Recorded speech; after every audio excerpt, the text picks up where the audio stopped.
बिस्मिल्लाहिर्रहमानिर्रहीम, अस्सलाम वालेकुम। आपका दोस्त सलमान हैदर। दुआ है परवरदिगार से कि उसने आपको और आपके अहले खाना को अपनी हिफ्ज़-ओ-मान में रखा हुआ। रात गए तकरीबन 3 बजे के करीब मैं आपसे बात कर रहा हूँ और 12-13 घंटे हो चुके हैं ज़बान पाक के इस ऑपरेशन के हवाले से, ज़बान पाक को फतह करने के हवाले से। लेकिन इब्तिदा में कह दूँ तो मुझे अप्रोशिएट करने में किसी किस्म की कोई हिचकिचाहट नहीं है कि सिर्फ 8 से 10 हज़ार पाकिस्तान तहरीक इंसाफ के वर्कर्स ने साबित कर दिया है कि पाकिस्तान की तारीख में बहुत कम लीडर्स ऐसे गुजरे हैं जिनको इस तरह का वर्कर मिला हो, जिनको इस तरह की सीसा पिलाई दीवार मिली हो अपने लीडर की हिफाजत करने के लिए, अपने लीडर की केयर करने के लिए, उसकी आवाज़ पर लबैक करने के लिए। इब्तिदा में ये अप्रिसिएशन ज़रूर बनती है। बाकी दीगर बहुत सी खबरें हैं, पुलिस अफसरान से मेरी बात हुई, उनकी स्ट्रेटेजी क्या है, वो क्या क्या क्या क्या क्या करते रहे कि उन्होंने बिल्कुल हाथ खड़े किए CCPO के सामने, बिल्कुल हाथ खड़े किए कि जी हमसे ये मुमकिन नहीं हो पाएगा। ठीक है जी, उसकी कुछ डिटेल्स हैं। फिर इंटरनेशनल मीडिया ने किस तरह टेकअप किया इमरान खान साहब के मामले को, उसके हवाले से भी कुछ चीज़ें बतानी। तो बहरहाल इमरान खान की गिरफ्तारी के लिए आज 8 बजे तक का सुबह वक्त है। उसके बाद तो ये सारा मामला सीधा हो ही जाना है। इस्लामाबाद हाईकोर्ट में भी और लाहौर हाईकोर्ट में भी दरख्वास्त है जी, और सुबह होगी तो डेफिनेटली बहुत सी चीज़ें। मगर इमरान खान साहब की गिरफ्तारी की जो जितनी कोशिशें थी रात भर जिस वक्त तक मैं आपसे बात करूँ, तमाम की तमाम नाकाम हुई। और पुलिस अफसरान से मेरी जो बात हुई है तो पुलिस अफसरान ये कहते हैं कि वाटर कैनन से हम ज़मान पर फतह नहीं कर सकते, आंसू गैस से हम ज़मान पर फतह नहीं कर सकते, डंडों से हम ज़मान पर फतह नहीं कर सकते, और ना ही पत्थरों से। ये भी मैं आपको बता दूं, पुलिस ने भी पत्थर नहीं किया है, पुलिस इन चीज़ों से भी बहुत इक्विप्ड थी, ये जहन के अंदर रखिएगा। ज़मान पार्क के कारकुनों से मुतल्लिक आपने ये नथी नहीं करना, सिर्फ ये भी मैं आपको बताऊं। उन्होंने कहा इमरान खान को अगर गिरफ्तार करना है तो हमें आतिशी असले के इस्तेमाल की इजाज़त दी जाए, अदरवाइज ज़मान पार्क के अंदर दाखिल हम नहीं हो सकते, हमें आतिशी असला इस्तेमाल करने की इजाज़त दी जाए। और आपको यह भी मैं बता दूं, जिन पुलिस अफसरान से मेरी बात हुई उनमें से एक शख्स भी नहीं चाहता कि वो अवाम के ऊपर किसी किस्म के असले का इस्तेमाल करे। ये बात मैं आपको 200% कन्फर्म कह रहा हूँ। रात के इजलास वगैरह अभी मैं मोहसिन नकवी साहब और CCPO उन तमाम के इजलास से मुतल्लिक मैं आपको आगे लेके चलूँगा, बताऊँगा मैं आपको वहाँ फैसले क्या हुआ है। वहाँ पुलिस ने भी दिल निकाल के अपना सामने दिया है। लेकिन बहरहाल इतना मैं आपको अपडेट कर दूँ, क्योंकि मैंने आपको बताया निगरान हुकूमत की सबसे बड़ी रात 12 बजे इनकी मीटिंग भी हुई है वज़ीर आला पंजाब की, और फिर पुलिस वालों के साथ पूरे उन्होंने काबीना के अफराद भी बुला लिए कि मशवरा तो करना क्या था। ये तमाम चीज़ें हुई। लेकिन बहरहाल आफरीन है और PTI के कारकुनों ने बताया, बड़े अच्छे से बताया कि वर्कर किसे कहते हैं, वर्कर की पावर किसे कहते हैं। जिस तरीके से लीडर के साथ खड़े हुए हैं, कोई शक नहीं, मिसाल नहीं मिलती। हालांकि मरियम बीबी कल बड़ी रौनक से ये कह रही थी अपने वर्कर्स कन्वेंशन से कि इमरान खान डरपोक है और चरपाई के नीचे छुपा हुआ है, और अगर किसी ने बहादुरी देखनी है तो मियाँ नवाज शरीफ से साहब सब देखे, असल शेर तो वो हैं। हालांकि नवाज शरीफ साहब लंदन गए में दवाई लेने, ये बातें बहुत ज़्यादा पुरानी हो गई। वर्कर्स की बात करते हैं, इनके अपने वर्कर मरियम बीबी और नवाज शरीफ को रिसीव करने नहीं पहुंचे थे लाहौर एयरपोर्ट। आपको बहुत अच्छे से याद है।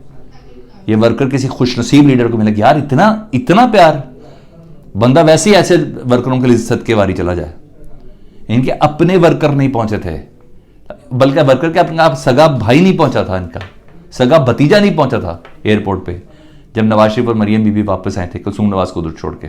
तो ये बात करें असल शेरों की, अच्छा ठीक है, मैंने तो ये असल शेर देख लिए हैं कि पूरी रियासत के आगे खड़े हुए हैं, पूरी रियासत के आगे खड़े हुए हैं। मैंने तो ये देखे, PTI के शेरों की बात कर रहा हूँ, ये वो लोग होते हैं। अच्छा आगे सुन लीजिए, राना सल्लल्लाहु साहब ने कह दिया था कि आज की तारीख में इमरान खान गिरफ्तार हो जाएगा। जी तारीख गुजर गई जब मैं आपसे बात कर रहा हूँ, इमरान खान साहब गिरफ्तार नहीं हुए, इसे कहते हैं वर्कर। अच्छा बहरहाल ये जो कुछ करें अदालत के सामने इमरान ये कहा था ना पेश करेंगे। मेरा कोशिश होती रही, रेंजर्स, कमांडोज, पंजाब पुलिस और लाहौर के खुद SSP बिलाल कमियाना साहब ने भी बड़ी तकरीर उधर की। उन्होंने कहा जी बड़े जज्बाती खिताब किए।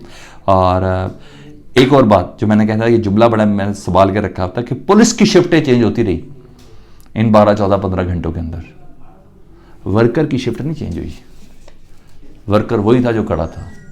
अल्लामान अल-हफीज़, मैं आपको मनाजिर क्या दिखाऊं, थोड़े बहुत तो आपने देख ही लिए होंगे सोशल मीडिया में, जिस तरीके से वर्कर्स ने साथ दिया इमरान खान साहब का। कामयाबी नहीं मिली। टोटल 4 अटैम्प्ट हो चुके हैं, ये भी मैं आपको बता दूं। कोई ये समझ रहा है ना कि इमरान खान की गिरफ्तारी के लिए कोई शायद कच्चे दिल से कोशिश की जा रही है, नो, ये बहुत पक्का ऑपरेशन था। पहले इमरान खान साहब के पास इस्लामाबाद की पुलिस आई, SP आए जी, और उस SP साहब का नाम भी ताहिर है, वो आए, उन्होंने वारंट के ऊपर साइन करवाए, वो चले गए। वो एक अटैम्प्ट थी गिरफ्तारी की। दूसरी आई कोयटा पुलिस, वो अटैम्प्ट थी क्योंकि कासिम सूरी उधर लगे हुए थे, उन्होंने कोयटा पुलिस को बारिक कर दिया, वारंट गिरफ्तारी उन्होंने जाहिर किए। 2 अटैम्प्ट, तीसरी होगी 8 अप्रैल वाली अटैम्प्ट, ठीक है, जिसमें जिले शाह शहीद हुआ। चौथी अटैम्प्ट है।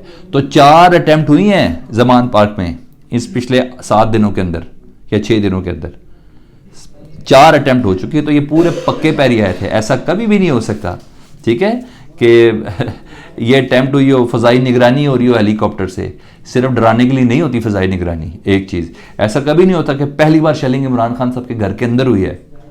जी हाँ, ये डराने के लिए नहीं होता, पहली बार पुलिस यहाँ तक पहुंची, इस कदर तक पहुंची है। तो ये सारी चीज़ें ना, जी हाँ, पूरे तरीके के साथ है। और अब पीटीआई का जो वर्कर है, जो पीटीआई, वो खुद टाइम टेक कर रही थी कि सुबह तक का किस तरह वक्त गुजर जाए। लेकिन बहरहाल जब मैं आपसे बात कर रहा हूँ, मजीद गुलबर्ग से लोग पहुँचे और लिबर्टी वाला मुफ्त रात को ही पहुँच गया था, और जिस तरीके से वो पहुँचा है, और दूसरा अंदरून शहर से, वॉल सिटी से पहुंचे, डिफेंस से पहुंचे, ये तमाम के तमाम वर्कर पहुंचे। और जिस वक्त मैं आपसे बात करूँ, मेरे पास कंफर्म इतना है कि एसपी ताहिर साहब ने चार्ज संभाली है। जो दूसरे शहजाद साहब थे, वो टीयर गैस की वजह से ना उनकी तबीयत काफ़ी ख़राब हो गई, तो वो सर्विस हॉस्पिटल के अंदर है जी। और ये ताहिर साहब कहते हैं बड़े अपराइट अफसर हैं, सीजे के दामाद में चीफ जस्टिस उमर बदियाल, इनके मतलब कहा यह जाता है। मतलब पीटीआई ने अपना ऑफिशियल स्टेटमेंट दिया है कि इमरान खान की गिरफ्तारी हमने नहीं देनी, किसी सूरत नहीं देनी, इनकी नीयत सही नहीं है। ये सिर्फ गिरफ्तारी करके ना मुख्तलिफ केसेस के अंदर इमरान खान साहब को हिरासत में रखना चाहते हैं, शहबाज गिल और आजम सवाती की तरह। इनकी इंटेंशन ख़राब हैं और इस दौरान कोई ना कोई नुकसान पहुंचाया जाएगा इमरान खान साहब को। इमरान खान साहब खुद भी कह चुके हैं कि मकसूद चपड़ासी और डॉक्टर रिजवान को किस तरीके से जहर दिया गया था, स्लो पॉइजन दिया था। फिर वो उन्होंने इंसुलिन और किसी मूवी का भी उन्होंने जिक्र किया था कि उसके अंदर देखने के किस तरीके से होता है। तो उनकी जान को खतरा तो इमरान खान साहब ऑलरेडी कह चुके हैं। और जब कल इमरान खान साहब ने जो खिताब किया था ना 1 मिनट 3 सेकंड का, उसने मजीद जान भरी है। जिस वक्त मैं आपसे बात कर रहा हूँ, मुख्तलिफ इलाकों के अंदर ब्यूरो चीफ से, रिपोर्टर से मेरी बात, ये पूरे पाकिस्तान को जहाँ जाम किया ही किया है। पूरे पाकिस्तान के वर्कर्स निकल पड़े हैं जमान पार्क के लिए। ये भी आपने ध्यान रखना कि आज सुबह के बाद पोजीशन किसी और किस्म की होनी है, ठीक है।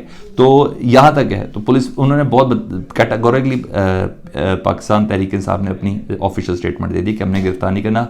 फवाद चौधरी ने तो यहाँ तक कहा कि हम अदालत के सामने सरेंडर करेंगे, पुलिस के सामने नहीं करेंगे, ठीक है। हिफाजती ज़मानत के बाद हम सरेंडर कर देंगे, जो जिस किस्म की अदालत हमें तारीख देगी हम पहुँचेंगे। पूरे मुल्क भर का रिएक्शन डेफिनेटली, जीटी रोड बंद, कराची, पेशावर ने तो एंड ही कर दी ना, कोयटा और तमाम छोटे बड़े शहरों में सब ने हक अदा कर दिया जी, सब ने हक अदा कर दिया। मैं इन्हें अपनी आंखों से देख लिए, ये बड़ी बात है। सब ने हक अदा किया, काफिले निकले वहाँ से, ये तो सब हो गया। दूसरा, इमरान खान साहब के इंटरनेशनल मीडिया के लिए जो इंटरव्यू था ना, उसने भी बड़ा कमाल काम किया। शैल शुल इमरान खान साहब ने सारे सामने रखे हुए थे और इंटरनेशनल मीडिया को बताया ये तो वो शैल हैं आंसू गैस के जो मेरे घर पे गिरे हैं। और जिस तरह बाहर कारकुनों के साथ मारपीट कर रही है पुलिस, इसकी कोई मिसाल नहीं मिलती। सारी सूरत हाल से इमरान खान साहब ने आगाह किया। 7-6 रुकनी टीम बनाई, शाह महमूद कुरैशी साहब भी हो गए और इसमें बाकी दीगर 5 अफराद हैं। अली अमीन गंडापुर हैं इसके अंदर और सैफुल्लाह नियाजी हैं इसके अंदर, जो इमरान खान साहब की गिरफ्तारी के बाद ये तमाम फैसले करेगी। तो वो 6 रुकनी कमेटी भी बना दी गई है, वो तो है। दूसरा, ज़ल्मे खलीलज़ाद अमेरिका के साबिक नुमाइंदा खसूसी स्पेशली इंडिया, पाकिस्तान और अफ़गानिस्तान के लिए, और ये अमेरिका के बहुत बड़े लॉबियस्ट भी हैं। और उन्होंने इमरान खान की गिरफ्तारी को संगीन बुरहान कहा है। उन्हें कि इमरान खान की गिरफ्तारी से बुरहान मजीद संगीन होगा और जून में इलेक्शन होने चाहिए पाकिस्तान में। तमाम सियासतदान मिल बैठ के बैठे हैं, ठीक है। और मेरा जहाँ तक ख्याल है ना, IMF का जो प्रोग्राम है ना, वो भी इसी वजह से हो रहा है, ताहीर का शिकार है, ठीक है। तो बहरहाल इमरान खान साहब के इलेक्शन मुहिम में मजीद इन लोगों ने जान डाल दी है। मैं ये कहूँगा इमरान खान साहब के इलेक्शन मुहिम में मजीद एक रैली के बाद जो जान निकली, तो उसका मजीद जान डाल दी है इन्होंने। इमरान खान साहब का इलेक्शन बना रहे हैं, अंदर हो या बाहर हो, इमरान खान साहब का ये इलेक्शन मुकम्मल तौर पर बना रहे हैं। अच्छा, दूसरी तरफ जहाँ ये पोजीशन बनी, तो राहत गया ना, इलेक्शन कमीशन में बड़े काम डले। मैंने कहा वो भी मैं आपको अपडेट करूँ, सारे ज़बान पर की तरफ लगे हुए ना। मैं आपको दूसरी चीज़ें बताऊँ कि उस ग्राउंड पे दूसरी तरफ क्या काम हो रहा है। इलेक्शन कमीशन पे गेम जो डली है, वजारत दिफा ने बाकायदा इनकार कर दिया। इलेक्शन कमीशन साहब ने कहा फ़ौज दस्तियाब नहीं हो सकती, यानी सिक्योरिटी के दीगर मामला बहुत हैं। अगर फिर भी अगर बुलाने की कोशिश की तो किसी एमरजेंसी की सूरत में आ सकता है, अदरवाइज़ हम इलेक्शन को नहीं दे सकते, ये प्रायोरिटी भी नहीं है, ठीक है। ये हो गया जी। उन्होंने कहा पैसा भी नहीं है मुल्क की मुआशी सूरत हाल पर, मुल्क की मुआशी सूरत हाल का बजट जो है ना, फौज के ऊपर भी असरअंदाज है। तो यहाँ से चिट्टा इनकार हो गया। दूसरी तरफ IG पंजाब ने और चीफ सेक्रेटरी ने 30 अप्रैल में इलेक्शन की जो सिक्योरिटी है उसको भी देने से इनकार कर दिया। तो ये बहुत बड़ी ग्राउंड्स हैं इलेक्शन ना करवाने की। वजारत दिफा, IG पंजाब और चीफ सेक्रेटरी, इनकी सेइंग, इनका लिखा हुआ बड़ा मैटर करता है। तो इनका 30 अप्रैल को इलेक्शन कराने का प्लान नहीं है। मुझे तो वैसे ही अंदाज़ा हो गया था, मरीम बीबी कहती है तराजू के पलड़े बराबर होंगे तो तब इलेक्शन होगा। वैसे कहती है हम इलेक्शन के लिए तैयार हैं। बहुत सी चीज़ों के लिए इशारे काफ़ी हैं। अपना बहुत ख्याल रखें। अल्लाहुम्मा सल्ली अला मुहम्मद व आले मुहम्मद।